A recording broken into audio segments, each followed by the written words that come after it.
Hello प्यारे दोस्तों, good morning, सुप्रभात। बढ़िया हो आप लोग? चलिए सुनते हैं मजेदार कहानी। और हाँ, आप लोग लाइक और शेयर और सब्सक्राइब करने में बड़ी कंजूसी करते हो यार। कर डाला करो, आपके लिए बढ़िया बढ़िया कहानी लाते हैं। और चलिए सुनिए। गढ़ा हुआ खजाना। दादा दादी की कहानी। एक किसान अपने खेत में काम कर रहा था। तभी उसने एक बौने को एक जगह पर मिट्टी खोदते हुए देखा। उसने बौने से पूछा, यहाँ मिट्टी क्यों खोद रहे हो? बौना बहुत ही चालाक था। उसने वहां एक घड़े में कुछ पत्थर भरकर दबा दिए थे। सबसे ऊपर उसने सोने का एक सिक्का रख दिया था। यह सोने का सिक्का उसने किसान को दिखाया और बोला, यहाँ खजाना दबा हुआ है। ये देखो, अभी अभी मुझे सोने का यह सिक्का मिला है। यह खेत मेरा है, इसलिए खजाना भी मेरा ही हुआ न? किसान ने अधिकार जताते हुए कहा। मिला, वह दक्षिणी द्वार की दीवार में से अपना छिपा खजाना पाने में भी सफल रहा। शिक्षा, दृढ़ता व पक्का निश्चय ही जीवन में सफलता की कुंजी है। कहानी अच्छा लगा तो लाइक, शेयर और सब्सक्राइब जरूर कर लीजिए ताकि ऐसे मजेदार कहानियां आपको सुनने मिले। आप सभी को हमारे और से रक्षाबंधन की ढेर सारा बधाई। आप सभी अच्छे से मनाए, अपने बहनों को खुश रखो और परिवार के साथ हंसी खुशी के साथ मजा कीजिए। और ऐसे मजेदार कहानियां सुनते रहिए और सब्सक्राइब जरूर कर लीजिए ताकि ऐसे सुनते रहिए। चलिए दोस्तों, कर लीजिए सब्सक्राइब। लेकिन खजाना ढूंढा तो मैंने है। अगर तुम ये खजाना लेना चाहते हो तो तुम्हें मेरी एक शर्त माननी होगी। बौना बोला। क्या शर्त है? किसान ने पूछा। तब बौना बोला, अगले 2 वर्षों तक अपने खेतों में तुम जो कुछ भी बोओगे उसका आधा हिस्सा मेरा होगा। अर्थात जो फसल उगेगी उसका आधा हिस्सा तुम्हारा और आधा हिस्सा मेरा। किसान ने कहा, ठीक है, मुझे मंजूर है। यह बात सुनकर बौना मन ही मन खुश हो गया। उसको हंसते देखकर किसान को थोड़ा संदेह हुआ। वह तुरंत समझ गया कि कुछ गड़बड़ है। उसने बौने से कहा, सुनो मेरी बात। बात पूरी तो होने दो। अगले 2 वर्षों तक मैं जो कुछ भी उगाऊंगा उसको हम 2 भागों में बांटेंगे। जमीन के ऊपर जो उगेगा वह सब तुम्हारा और जमीन के नीचे जो कुछ उगेगा वह मेरा। बोलो ठीक है? बौने ने सोचा कि यह तो और भी ज्यादा फायदे वाली बात है।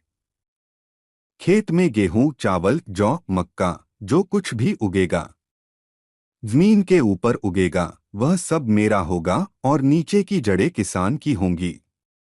वह मन में सोच रहा था, कैसा मूर्ख किसान है। लेकिन किसान मूर्ख नहीं था। उसने अगले 2 वर्षों तक खेत में सिर्फ गाजर और आलू बोए। बेचारे बौने को 2 वर्ष तक केवल जमीन के ऊपर के पत्ते ही मिले, क्योंकि गाजर और आलू सब जमीन के नीचे उगते हैं और जमीन के नीचे का हिस्सा तो किसान का था ना। 2 वर्षों बाद खजाने को निकालने का समय आया। बौने ने सोचा कि जब किसान को खजाने की जगह पत्थरों वाला घड़ा मिलेगा तो उसे अपने किए की सजा मिल जाएगी। लेकिन भगवान भी बुद्धिमान व्यक्ति का साथ देते हैं। जब वह जगह खोदी गई तो वहां 2 घड़े मिले। एक तो वही जो बौने ने दबाया था, पत्थरों से भरा हुआ, और दूसरा सचमुच सोने के सिक्कों से भरा हुआ। इस तरह किसान को धन भी मिला है। मिला और धान्य भी, और यह सब हुआ उसकी समझदारी की वजह से। छिपा खजाना, जातक की कहानी चलिए सुनते हैं, मजा आ जाएगा। वाराणसी नगर में एक भिश्ती रहता था। वह लोगों के घरों में पानी पहुंचाता था। पूरा दिन कड़ी मेहनत करने के बाद भी गुजारा मुश्किल से होता था। काफी गरीबी में दिन कट रहे थे। एक दिन उसने एक व्यापारी के घर सारा दिन मेहनत करके टनों पानी पहुंचाया। उन्होंने बदले में सोने का एक सिक्का दिया। वह उसे पाकर बेहद खुश हुआ।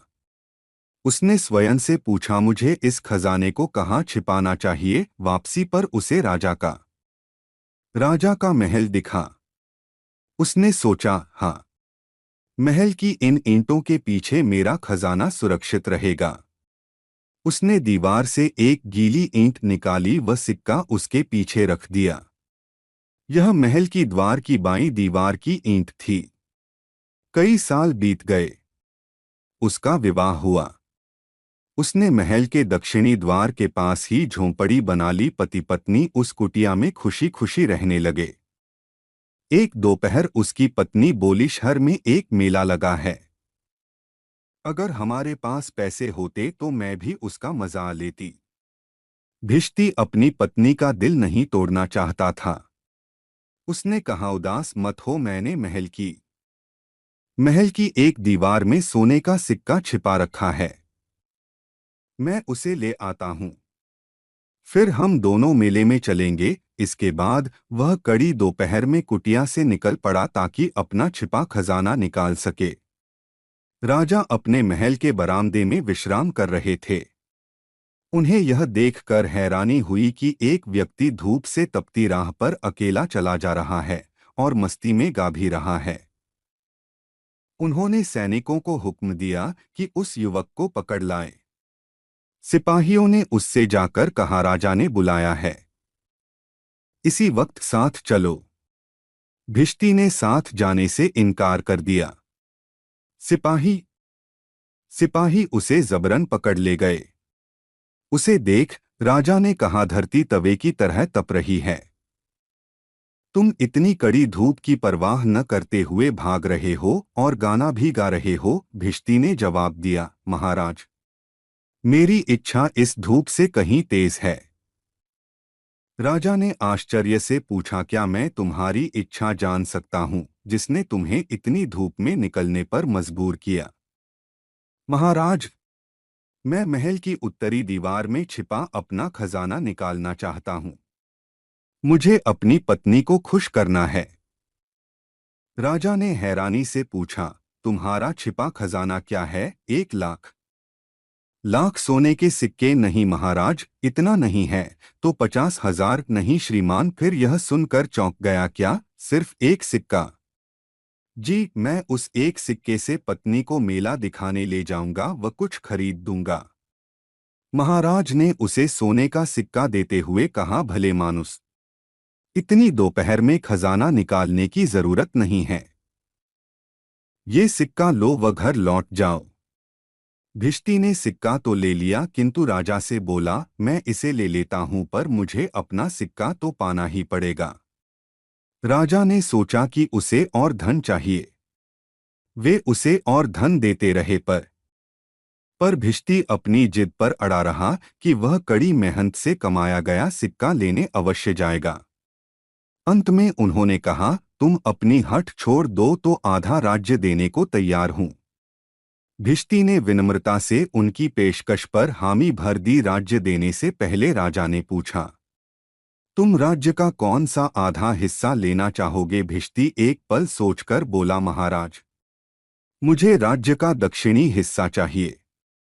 महाराज उसका उत्तर सुनकर हंसे व कहा, मैं न केवल तुम्हारे धीरज बल्कि बुद्धिमता की भी प्रशंसा करता हूं। इस तरह भिश्ती को न सिर्फ आधा राज्य मिला। बाज और उसके दोस्त जातक की कहानी। बहुत समय पहले की बात है। घने जंगल के बीच झील के पास एक बास परिवार रहता था। परिवार में माता पिता के अलावा उनके 2 बच्चे भी थे। वे सब खुशी खुशी रहते थे। एक दिन मादा बाज ने पति से कहा, प्रिय, हमारे पड़ोस में कोई मित्र नहीं है। तुम कछुए, किंगफिशर पक्षी व शेर को मित्र क्यों नहीं बनाते, जो झील के दूसरी ओर रहते हैं? बाज को पत्नी का विचार पसंद आया।